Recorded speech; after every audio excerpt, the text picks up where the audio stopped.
Hey, this is Dallas Dwight from the LA Maybe, and you're listening to the Shout It Out Loudcast with Tom and Zeus.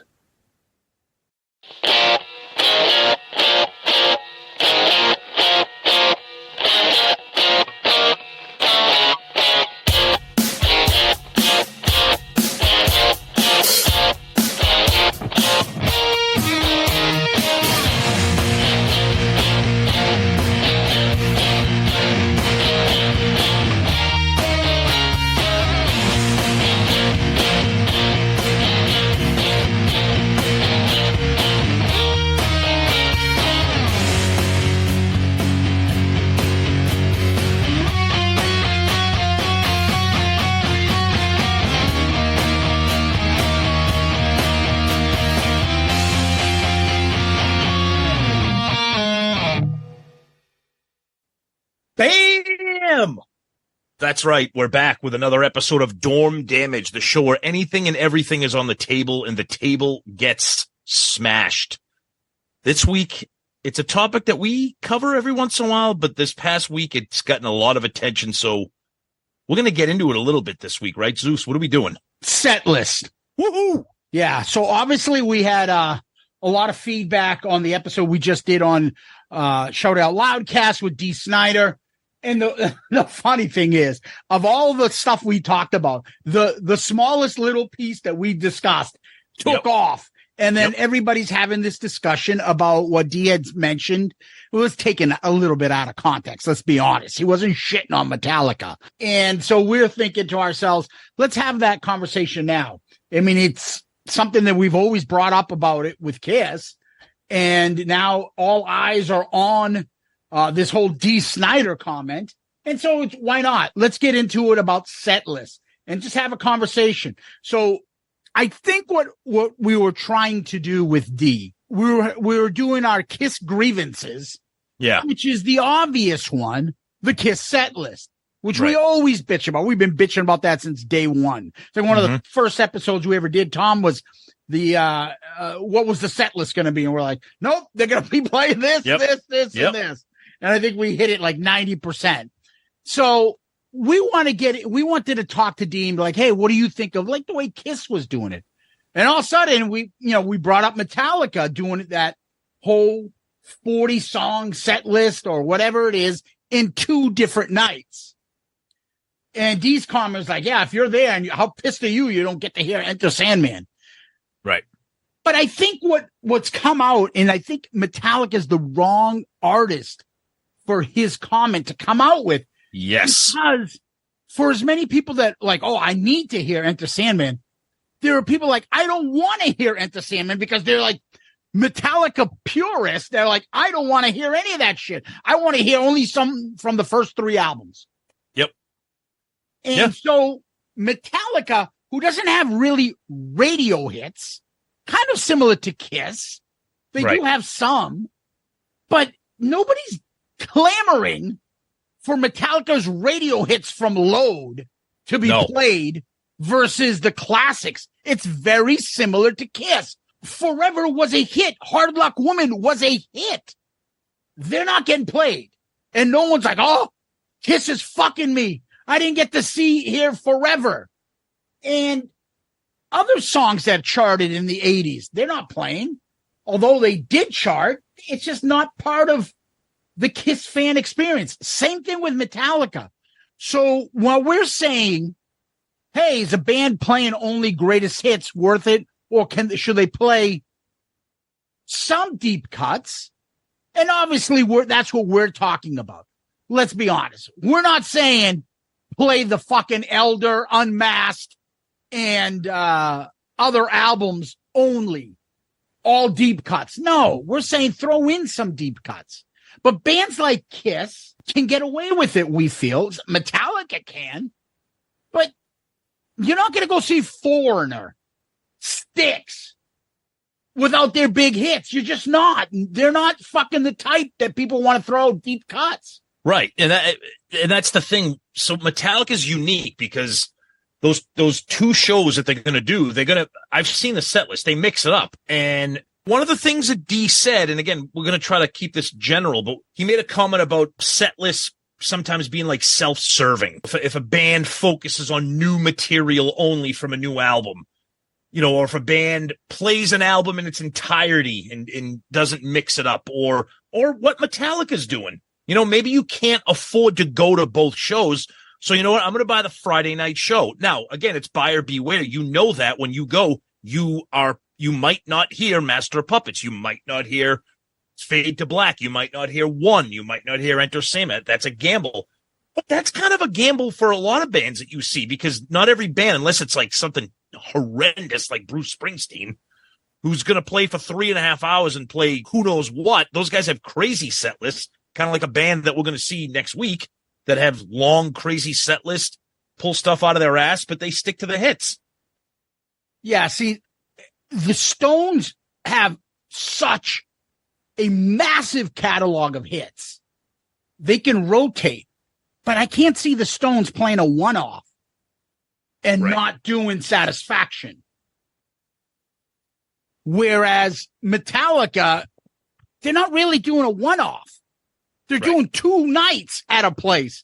So it's almost like we're asking you to buy 2 tickets and you'll see 40 songs. And plus you're fat, fucking old and bald and ugly because you're a fucking metalhead. So you need 2 nights. We're not doing 40 songs in one night. So we'll split it up. Buy tickets for 2 nights. And we're not going to do 1 million shows. We're only doing a few. So people can go, okay, I'm going to go to these 2. And we haven't toured in a while, so then I can afford to do this. Metallica's very different. They're a unique band.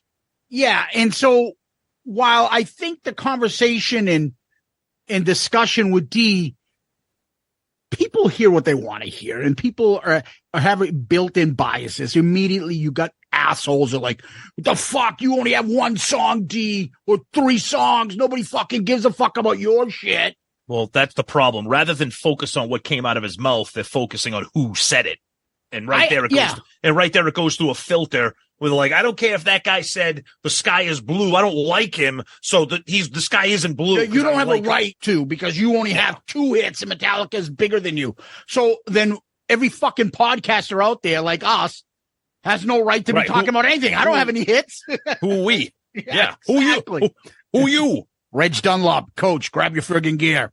That's off subject, but anyway. Let's kind of veer, like we wanted to kind of lay the foundation for what kind of prompted this discussion, because we do talk about set list, but a lot of times we focus on the Kiss bitching. But I think the general discussion on a band putting a set list together, how they do it, how should they do it, what's considered self-serving, what's considered the smart thing, and is there a happy medium for bands to check off all those boxes? And I think me and you have been to a lot of shows together. We've also been to a lot of shows separately for bands that maybe I like and that you don't like, and vice versa. So I think it's an interesting conversation, because I think it's going to go on forever. And of course, with the advent of the website setlist.fm, you can go and be like, oh, great. Look at what they're playing. They're playing 20 songs and 19 of them are fucking, it's like, all right, well, what do you expect? It's kind of like, oh, I'm going to go see this retro 80s band, Men at Work, but they're not going to play Who Can It Be Now? You're like, what the fuck? You're an asshole. Right. Right? Yeah. I think a band should be like, and depends on what band, right? How many hits you have. Band should take their 5 biggest songs and be like, we have to play these. And then everything else should be like, well, this is a hit. This is a hit. Okay. Well, let's substitute this hit for this hit on this tour. Let's substitute this for this. Yep. And then throw in a couple deep cuts. Now, Deep brought up, and I don't know because we're not big Iron Maiden fans. Iron Maiden did this tour of all deep cuts, and fucking Bruce Dickinson was fighting with the crowd, like, get up, like, what the fuck? Like, I don't know what happened. Was he playing all fucking deep cuts, or was it a whole new album, or was he just playing stuff that weren't even like fan favorites, but not like hits? So for Kiss people out there, if Kiss played I Stole Your Love or Mr. Speed, Kiss fans would go fucking nuts. Right. Okay. Was it something like that? I don't know. Like, I don't know what those bands were doing. Right. And I think that's the interesting discussion too, is also who's buying tickets, right?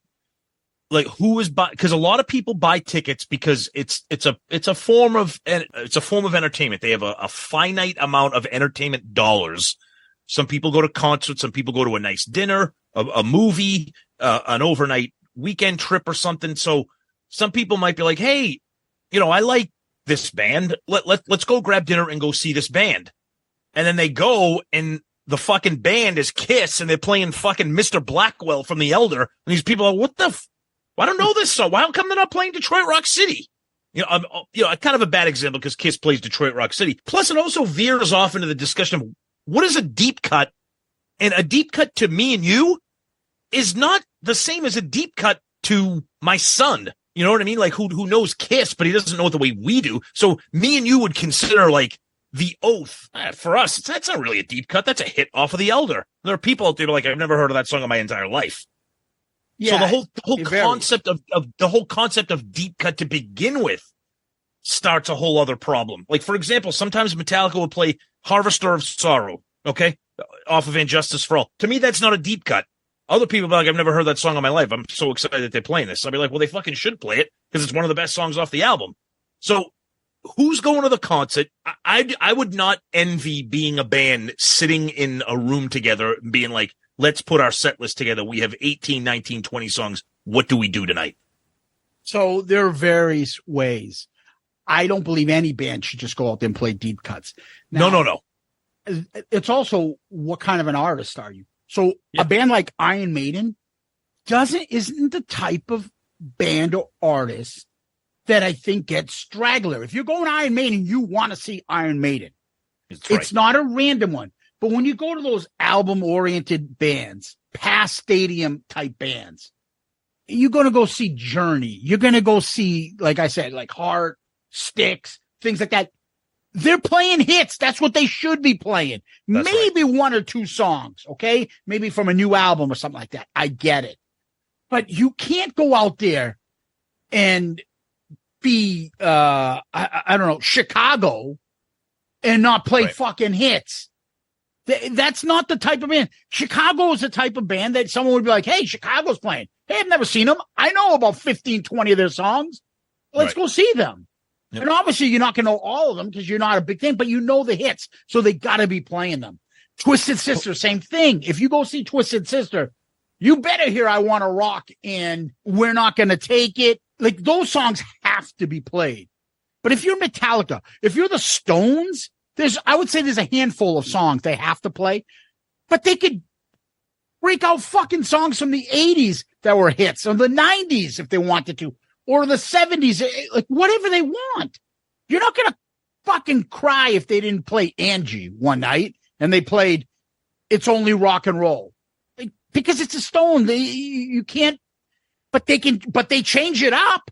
They'll switch some of their hits around. And that's the same thing we're saying with certain among these bands. So like the problem that we've always had with Kiss is you say that, but then you'll play Say Yeah, and you won't replace it with song that is a kind of a hit. Like you've said, King of the Nighttime World. Right? Right. And I think that's the problem. And if it also, you've used the Stones, which is a good example. It also matters the band itself. So I've seen Metallica a bunch of times. Mm-hmm. You know that when you go to Metallica, they're not a radio band. Okay. In the 90s, they had a couple, from the Load and Reel, King Nothing, Until It Sleeps, things like that. And they do play those. But the rest of it is like, it's like a Kiss fan. To a Kiss fan, King of the Nighttime World is a song that we all want to hear. That they're probably never going to play it, although they did play it on certain tours. But when you go to Metallica, you know that because they're not a radio hit band, they don't even have a greatest hits album. They don't have a greatest hits album, but they do have popular songs. But like I use the example of Harvester of Sorrow or Blackened off of Justice or Fight Fire with Fire off of Ride the Light. Like if you're a Metallica fan, you're like, that's not a deep cut. That's a fucking incredible song. I want to hear it. Metallica does that. Another band is Pearl Jam. You know that when you see Pearl Jam, you're going to see covers. You're going to see weird shit. The set list is always different, but They're going to give you Alive, in Even Flow, in Jeremy, and Elderly Woman, and all that. You're going to get that. You're going to get the 5 or 6 songs you expect, and then you have no idea. No idea. Right. And that's why I think sometimes Pearl Jam, whether you like the band or not, I think sometimes they might be the band that does it almost the best in terms of a set list, because it is a complete surprise what you're going to get. Now, also, Metallica in the past, and I've heard people say, why doesn't Kiss do this? Because it's never going to happen. Metallica and other bands, they'll go online and they'll do like a fan poll.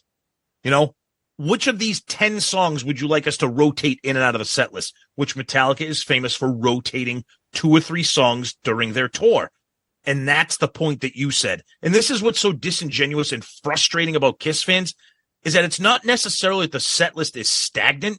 It's that it has Say Yeah in it, which I like. Say Yeah. I like that song. Yeah. But why is that in there? That is the deepest of deep cut. That is a bathroom break for people. Yeah. There are certain things that would be described as a deep cut, then switch it for another deep cut if you're going to have one. Now, The other aspect of it is you talked about, it's like, I look at Pearl Jam every time they tour. I don't know what I'm going to get. I know I'm going to get 5 or 6 songs.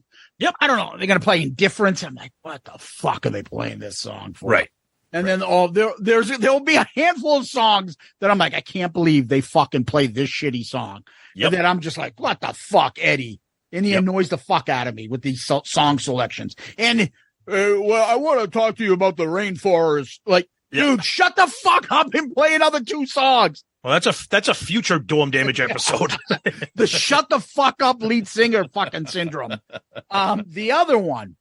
So me, Murph, and you soon, and our buddy Antalya, we're all going to go see the Eagles. So me and Murph saw them with Steely Dan opening. That's why I'm going. So we saw them when they did Hotel California. Now, Tom, you were going to make it. Unfortunately, you couldn't. Yep. But so he talked about all these bands that play these albums. See, Ace can play Ace. Here's my 78 solo album, because people will go out just because you're purposely going to go see an Ace Frehley concert. You're not like, oh, maybe I'll go see this guy. Who is it again? Ace Frehley. Don't know him. I'll check him out. That's not fucking happening. Ace could do a 78 solo album and then throw in a couple of Kiss songs and a couple more of his solo songs. And that would be a great concert.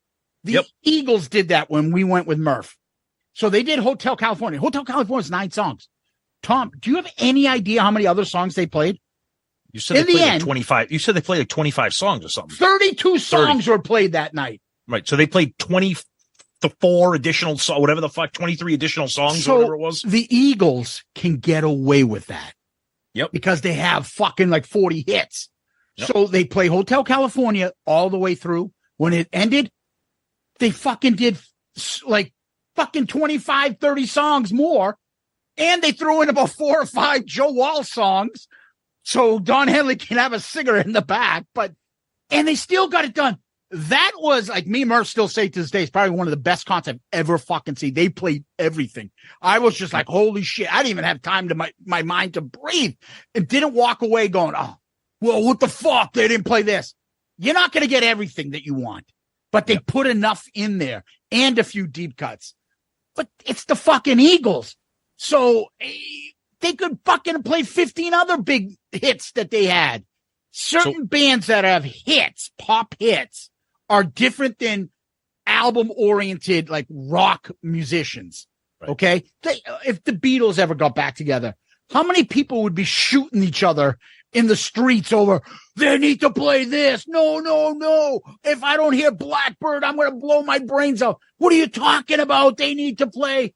And, because they're so legendary, every deep cut is a fucking song that's been dissected 1,000,000 times over. You imagine them coming up with a set list? So it's funny because as we're talking, I've seen your experience with the Eagles playing Hotel California in its entirety and then more songs. I had 2 experiences like that. Yeah. 2 bands that you can't fucking stand, which would be nightmares for you. It was when I saw Rush.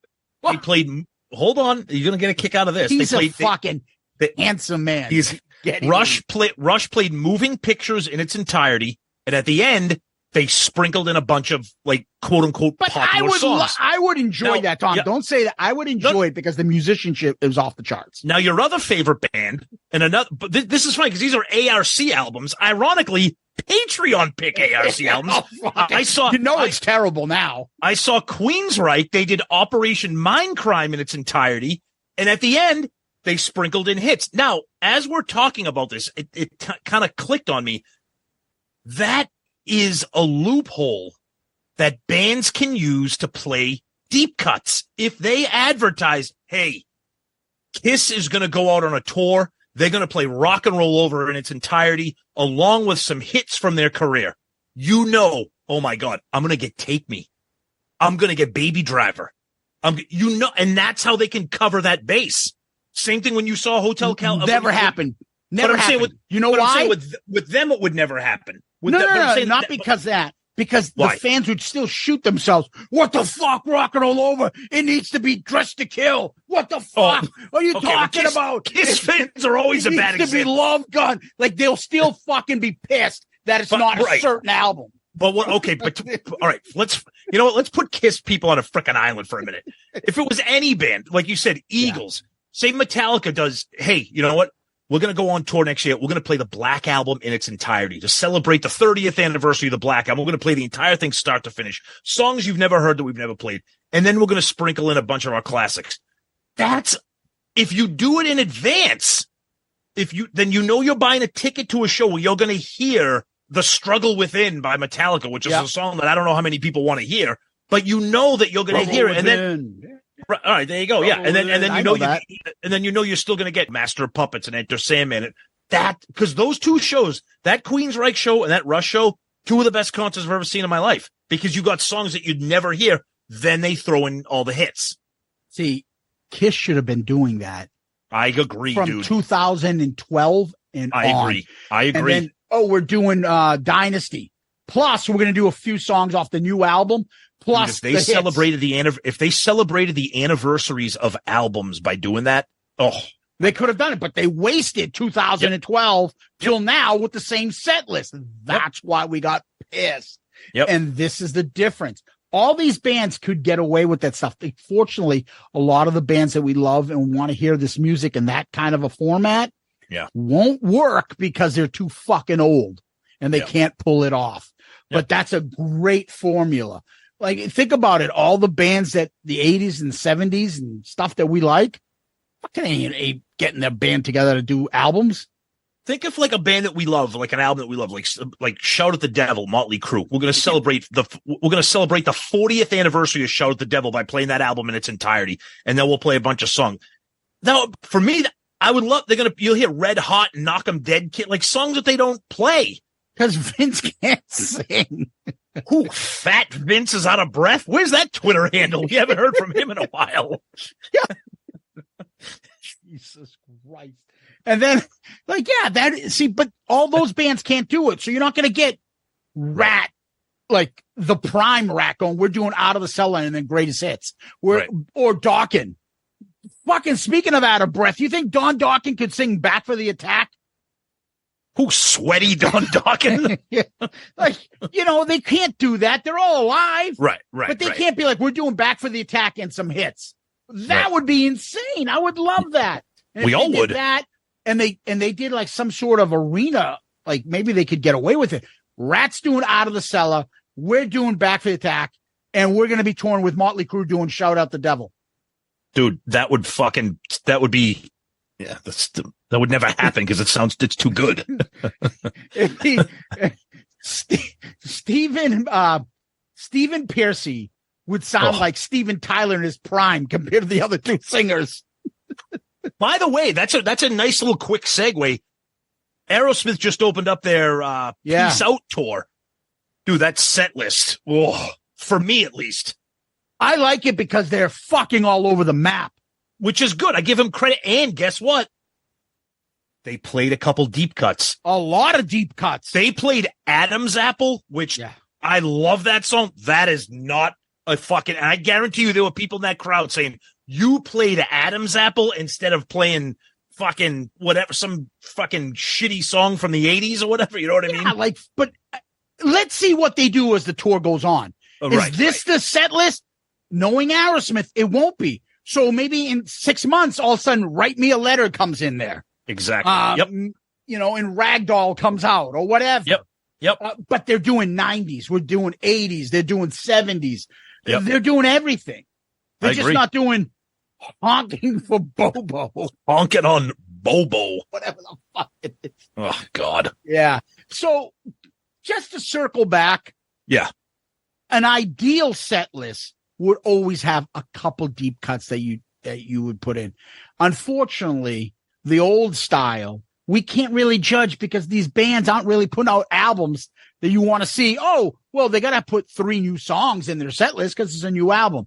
Because bands don't do that shit anymore because there's no fucking new albums from the bands that we go to. Yep. So it's kind of tough to see. Well, I don't know if that's the proper way to do it. I guess my ideal, Tom, I'm going to leave you with, is a band to do regular hits, 5 or 6 songs that are their big hits, and then mix it up with smaller hits and rotate the smaller hits, and then 1 or 2 deep cuts. That's what I think they should be doing, and switch the deep cuts every once in a while. And then a second thing would be a band to do an album and throw in greatest hits, but make that a once in a while tour for your band. Yeah. I think bands should get more into I don't want to say clearly stating what they're going to be doing because that kind of takes away some of the anticipation. But then again, on the flip side, now that you have setlist.fm, there is no anticipation. You look at it and be like, yep, this is what they played last night. And you kind of check down the box.